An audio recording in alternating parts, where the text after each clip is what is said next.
This is Maddie. What's up? Yeah.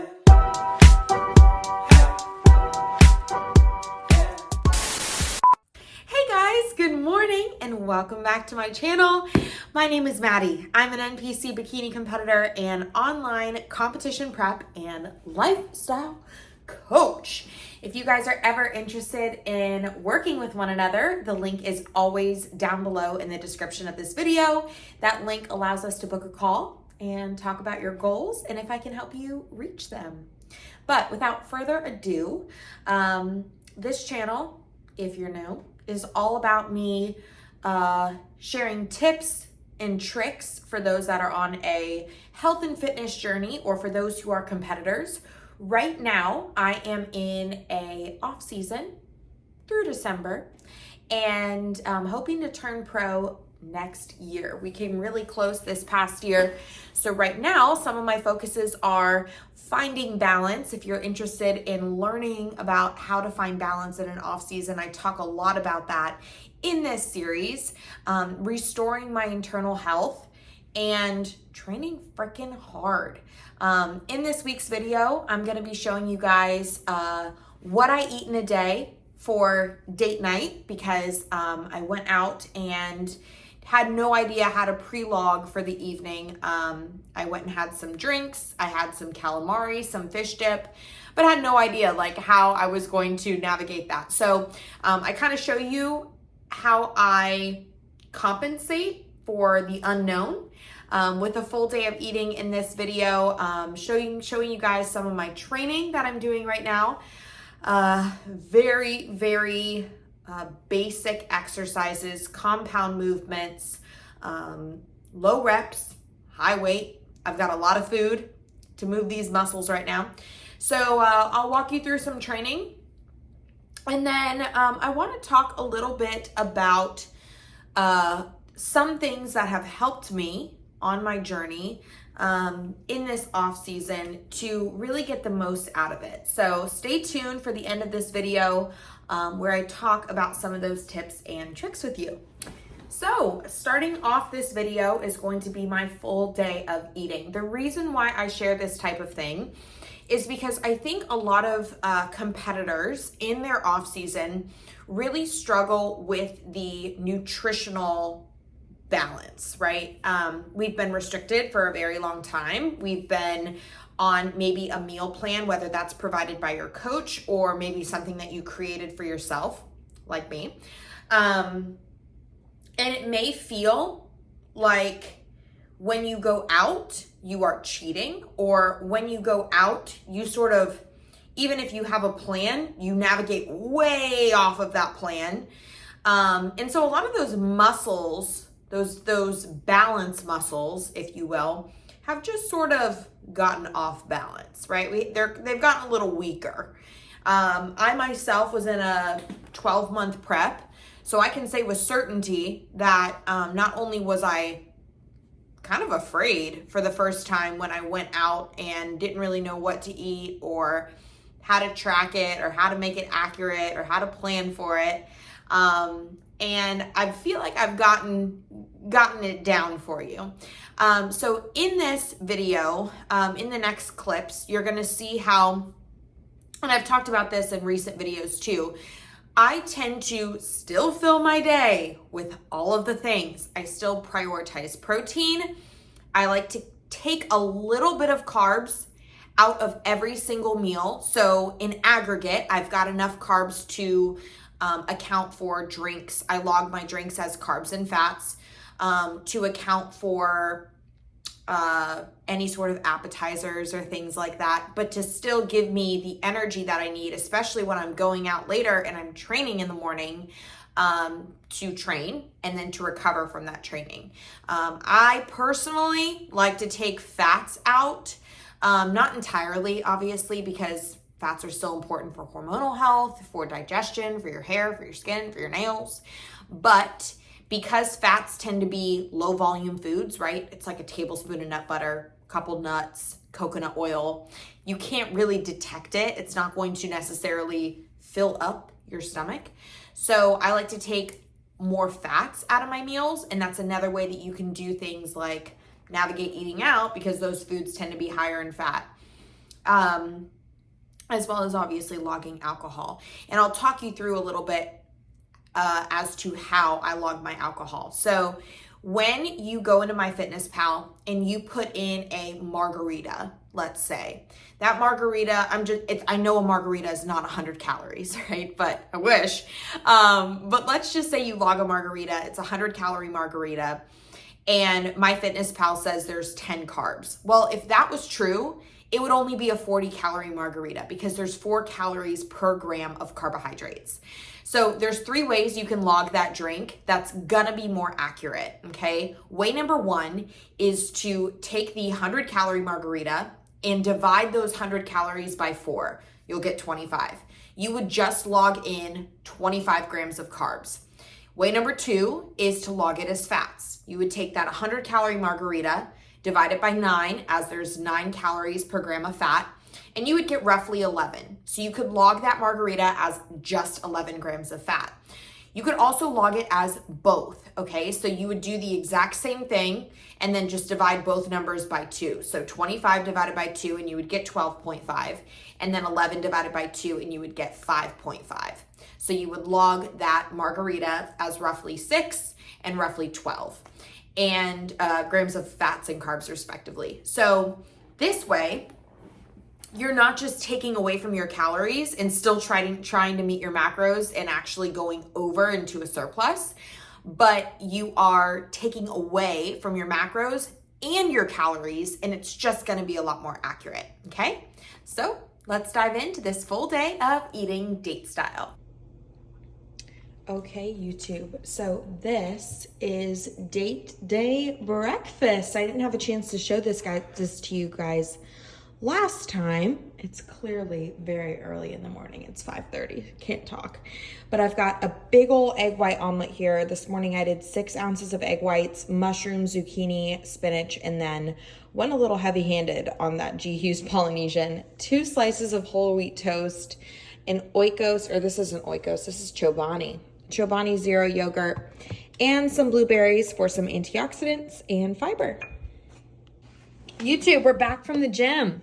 This is just extra egg whites that wound up on the top of my French toast, but I just made some French toast. So only difference here, kind of same thing as last date day.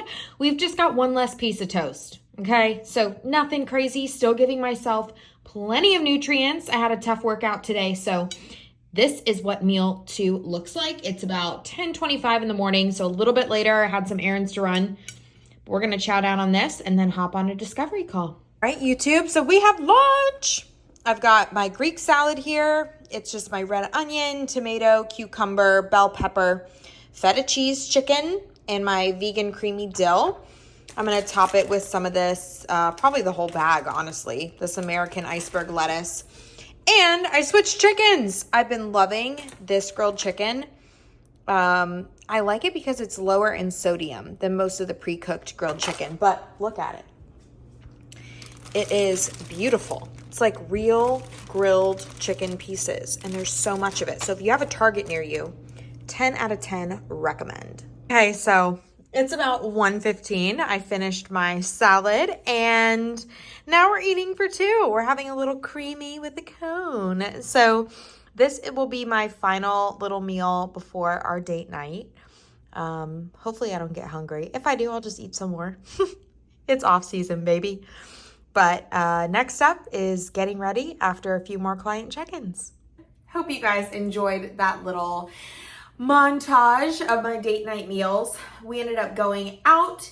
I had almost three drinks and some calamari. It was delicious.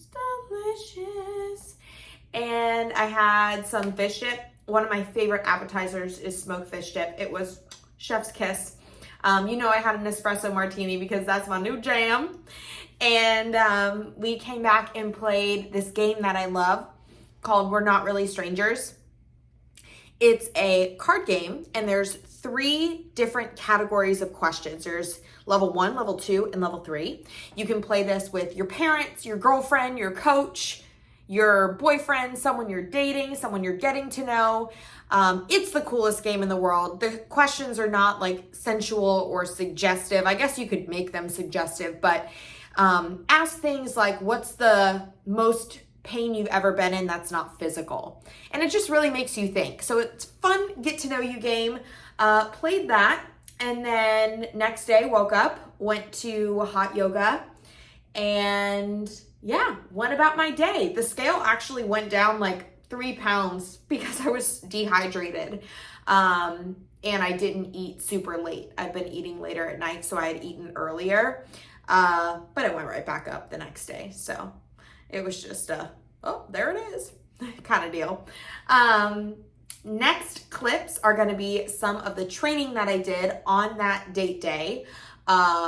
It's been intense, you guys. I feel like this season is when I have seen the most growth in such a short period of time, solely because of the way that I am recovering and the way that I think a large portion of it is the way that I'm eating. Right now, my macros are the highest they have ever been in my life. I'm consuming between 350 and 375 carbs a day, 70 to 75 grams of fat, and 140 grams of protein. So it's a lot of food. And believe it or not, I'm hungry, which tells me that my body is using it. So yeah, this is the training. All right, so starting out this workout with some rear delt pulls, I like to think of squeezing a pencil in between the back of my shoulder blades, right down the back of my spine. Moving into some machine shoulder press. Sometimes I'll do these reversed and facing the back of the machine.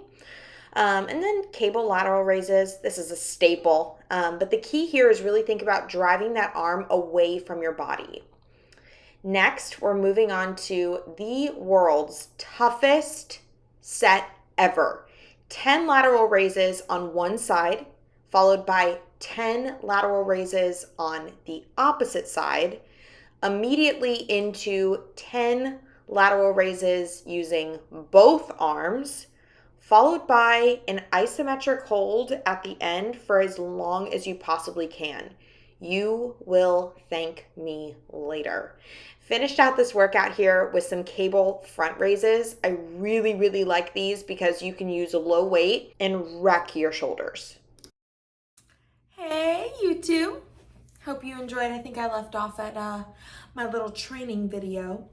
But now I would like to just talk with you guys about some of the things that I have done to make an off-season a bit more enjoyable, and certainly so far very effective. Okay, off seasons can make or literally break your preps, and I don't say that to be pessimistic, but prep is hard. Like, prep takes a toll on your body, takes a huge toll on your mind, takes a toll on your relationships, and so all of those things are things that I really wanted to give some love on in my off season. And so I just want to share with you some of the various tools that I've been using and things that I've been focusing on to make my off season effective. Let's first discuss hormones, okay? I know that in my last video, if you guys are interested in watching me review my lab work and kind of how I'm dealing with that, and some of the internal health things that I have going on, go ahead and check out that recent video. However, one of the things that you guys may or may not have experienced or may not know is that I had lost my cycle for a calendar year and then some, actually. It's normal. It is called hypothalamic amenorrhea, and it's essentially when the body perceives that it's under stress, right? This can happen when you are over exercising or when you are under eating, or a combination of both. For some women, this doesn't happen. I know a lot of pros who don't experience hypothalamic amenorrhea until they are at very, very low body fats. I am one of those girls that hits like 11 and there she goes, and she does not come back. So I had gone to see an OBGYN, and they're like, well, we can get it back. We'll just do a progesterone push with a pill. And of course, functional nutritionist me said, no, that is not a fix. I'm going to do this myself. And so I did. Obviously, you do want to work with a functional practitioner. I myself am a functional practitioner. I have 2 registered dietitians and 2 functional doctors on my team who I actually consulted to help me through this.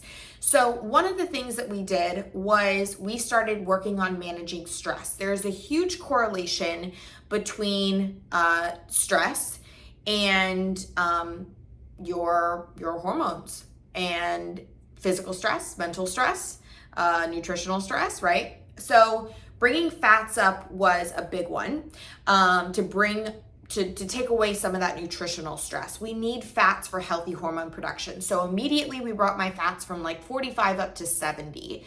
From an emotional stress perspective, I started doing yoga every single week.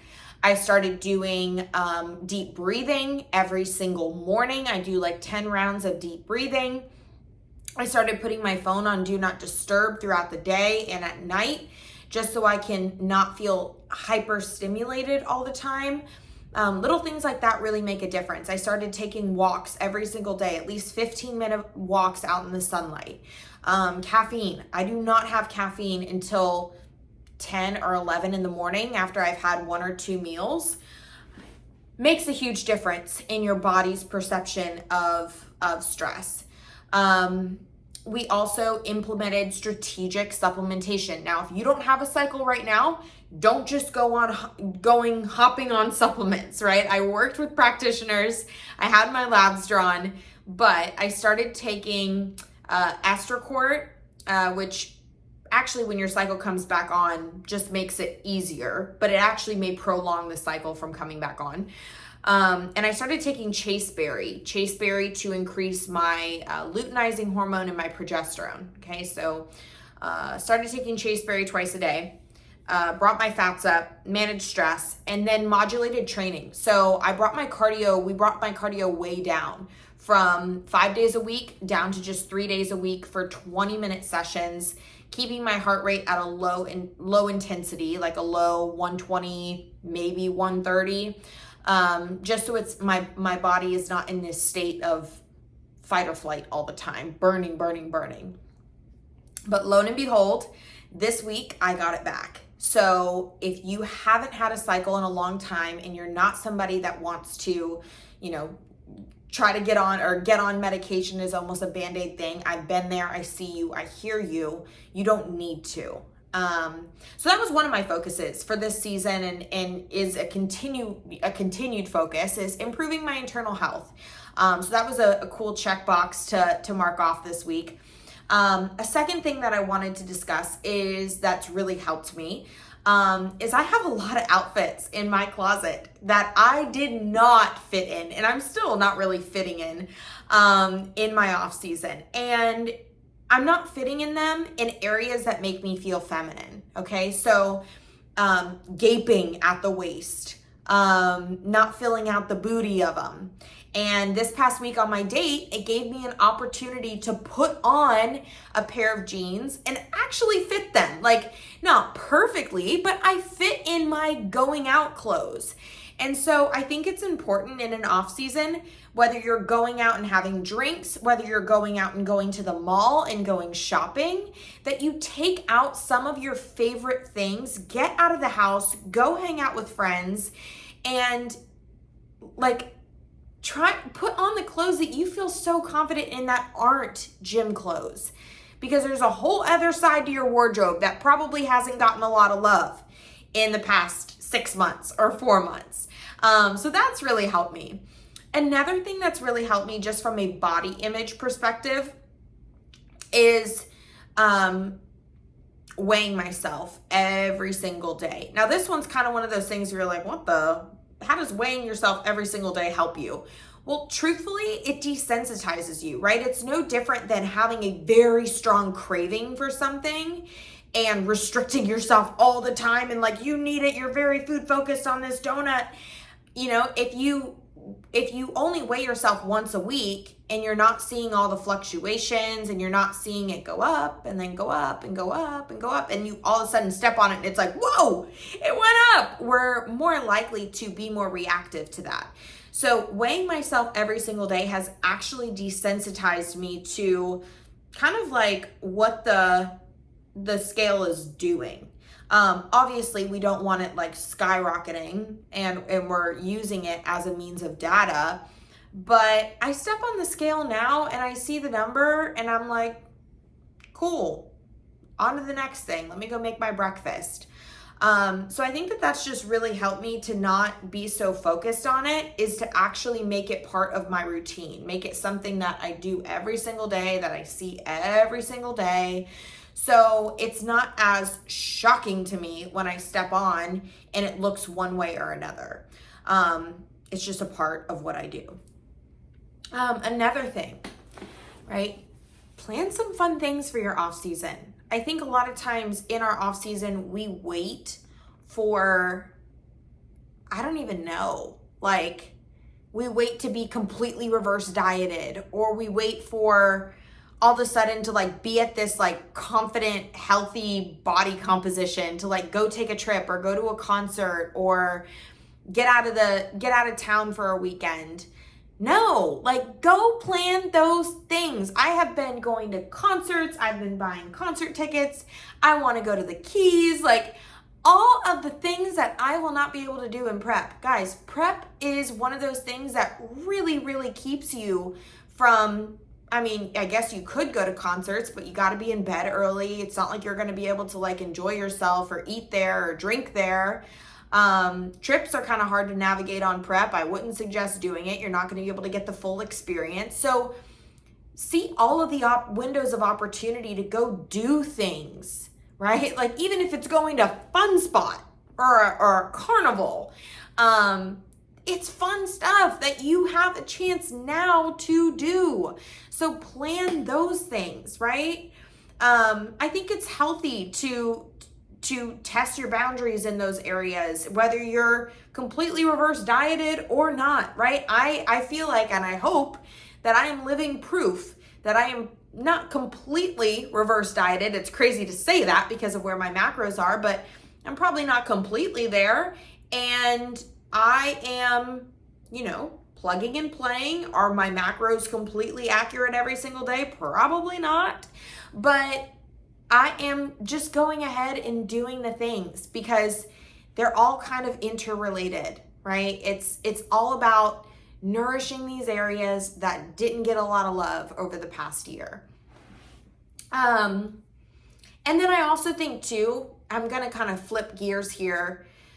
It's really, really important that you also remember why you're in this sport. And I think a lot of girls think of their why only relating to being on stage, only relating to that one moment.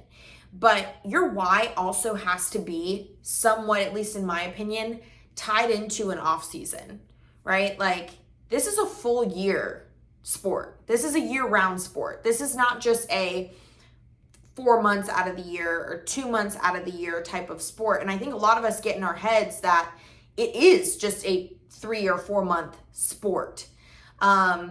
But I really think that there's so much more to it. That's why this sport gets a bad rap, is because people think that it's unhealthy because they only see the unhealthy parts.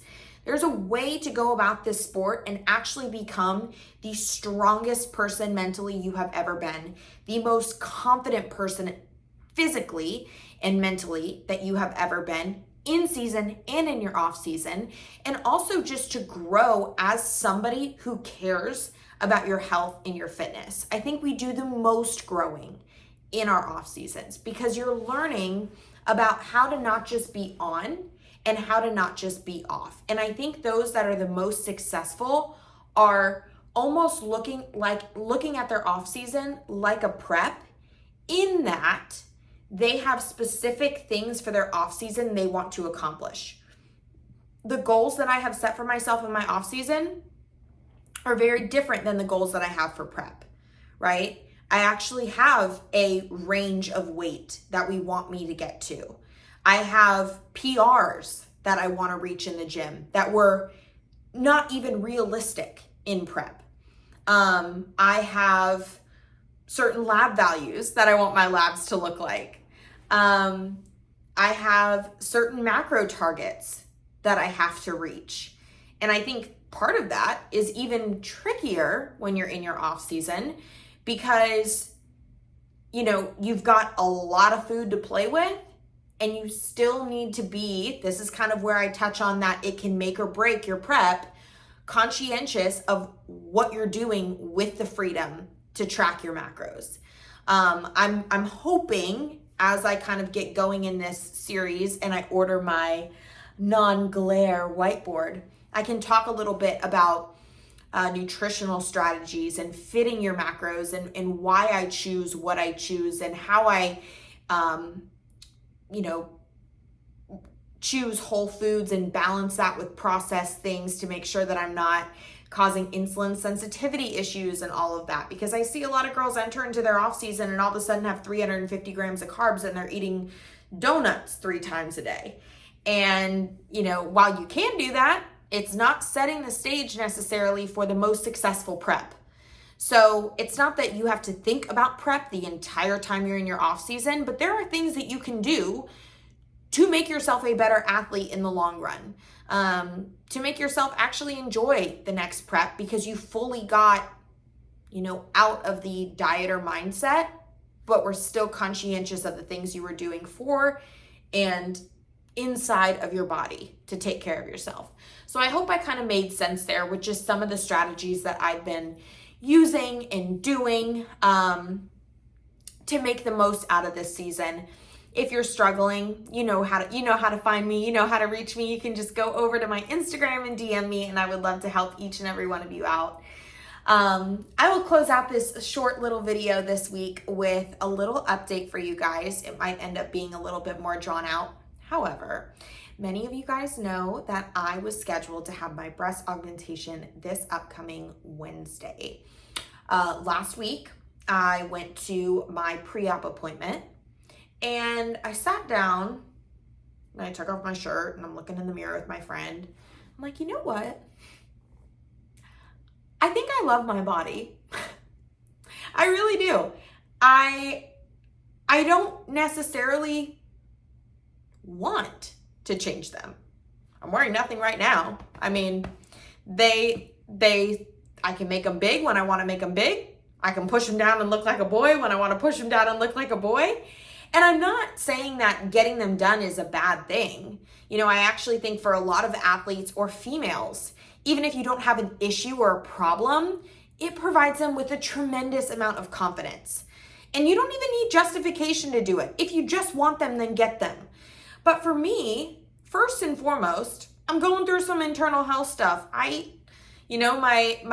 TSH is pretty low right now. And my thyroid doctor, my plastic surgeon didn't care, but my thyroid doctor had said, you do run a risk for like an arrhythmia being put under. So immediately me caring about my internal health over anything was like, maybe I should wait. But I think most importantly, it's one of those things that for me, I don't think a lot of girls talk about this because in this sport, we see fake boob, fake boob, fake boob, fake boob, fake boobs, boobies. And like, that's all that we see. But a lot of people don't talk about the fact that, and I don't want anyone to take this as like, don't get it. Because if you want it, get it. Hell, I was going to. But your training, it's not just like after 3 weeks, you can do lower body machines. After 4 weeks, you can do light upper body stuff if it doesn't hurt. Like I have talked to more girls than not who say that they are 2 years, 3 years post-op. And there's a ton of things that they can't do, like wide grip lat pull downs, like dumbbell shoulder press, because it recruits this chest muscle right here. Now, obviously, these are all different. Everyone has a different experience. But right now, I literally am thriving in my training, thriving. And I was just sitting there thinking like, oh my gosh, I had finally gotten myself to a place of like, okay, if worst case scenario, I can take 6 to 8 weeks completely off of training. I have no problem with that. In fact, I probably need it, like whatever. But then I started thinking about it and I was like, this may not just be 6 to 8 weeks off of training. This may be like my entire life. My training has to change. And like I said, for a lot of women, this is a doable trade-off. I know a lot of girls who are fine doing unilateral lat pull downs, doing lateral raises till they're blue in the face instead of shoulder press. Hell, some girls can even still do those things. But because I am thriving so much, for me, the risks just didn't outweigh the benefits at this point in my life. I think the other things too were just kind of logical things for me. This was not a operation that I shared with my family. I kept it to myself. And I think as I started getting closer, it just became a lot more real. You guys know through and through that my family is the most important people in my life. And I really struggled with asking myself, why haven't you told them? And I think it was because, baby, I just wasn't ready. I wasn't ready not to not tell them, but to do it. And then I think the last thing is I just got done telling you guys about really enjoying your off season, right? Finding fun things to do, socializing, getting out there. And if you're going to be in bed for, 6 to 8 weeks or kind of cooped up, and even longer than that, you're going to have these boxy boobies up here. Who wants to wear flannels in the summer and not be able to go on a boat because you can't do the bouncing, and not even be able to wear a bathing suit because you kind of look like you had something done that just doesn't look right yet. There's the dropping and fluffing phase. So I was just like, you know what? A lot of people say, oh, the stage is going to be there. Yeah, honestly, the stage may not be there. You never know what's going to happen. My goal for myself, and this is a personal statement, but my goal for myself is to be back up on that national stage in May. And I want to make the most of my off season. Physically, I want to progress. I don't want to downregulate my metabolism one bit. I am pedal to the metal right now. Give me all the food. So I didn't really want to bring down my intake due to a lack of movement and then have to reverse diet out of that. And, some other things worth mentioning is we are still reverse dieting, right? Like my weight is still going up. So picking a size while my body is changing is not hoove of me. It's one of those things I think a lot of times because we see it so often in the sport, and even coaches might tell you it's going to benefit your physique. It's going to make you more proportionate. It's going to help you to be more balanced. But I had to also think about, life outside of this sport. When you have kids, you change. A lot of women that get augmentations done, get them done after they have kids. And I could justify it either way. 10 years down the road, I'll have to get them replaced. But do I want to put my body through that? And my body's going through so many changes, physically, internally, and your body perceives a surgery as a major, major stressor. So the surgery in and of itself, it just seemed like right now, just not the best time. When you're doing something like that, when you're doing anything in life, be certain, be like, you should be able to walk into that room and sign that paper and be like, hell yeah. When you sign up with a coach, right, you should be nervous because it's a new adventure, but nervous, excited, not nervous and fearful. And this is just your sign and your message to not be afraid to back out of things, not be afraid to trust your gut, and give yourself permission to trust yourself in all decisions that you make. If 4 weeks before a show you don't feel ready and you want to back out, back out. If you decide that you want to give competing a shot and you're nervous, but you're nervous and you're excited and you're ready, maybe you don't know that you're ready, but you're ready. Go for it, right? Listen to yourself in all decisions. And I didn't want to be home. I want to be out there. I want to be socializing and experiencing things right now. So with all of that, I was like, you know what? I'm going to try for this pro card next season. And I'm manifesting it. It's going to happen. And if I want it after that, which is what I've always told myself from day one, then I'll get it. So that's kind of where we're at with things. You guys, my apartment is almost done. Hopefully I have everything here in the next few weeks. My goal, don't hold me to this, but my goal is to do a full out apartment tour by the end or the beginning of next month. So beginning of September, hoping to do a full apartment tour. Got some fun things on the calendar coming up, so stay tuned for that. Hoping to try some new meals this week. We've got some family coming in town, so I'll be eating out some more. But yeah, that is this week's update. Things are going well. We are training hard. Weight is coming back on, and so is my behind. So I hope you guys enjoyed this week's video. Always like and subscribe, please. It supports me and it lets me know that you're watching these and finding value in them. And I'll talk to you guys next week.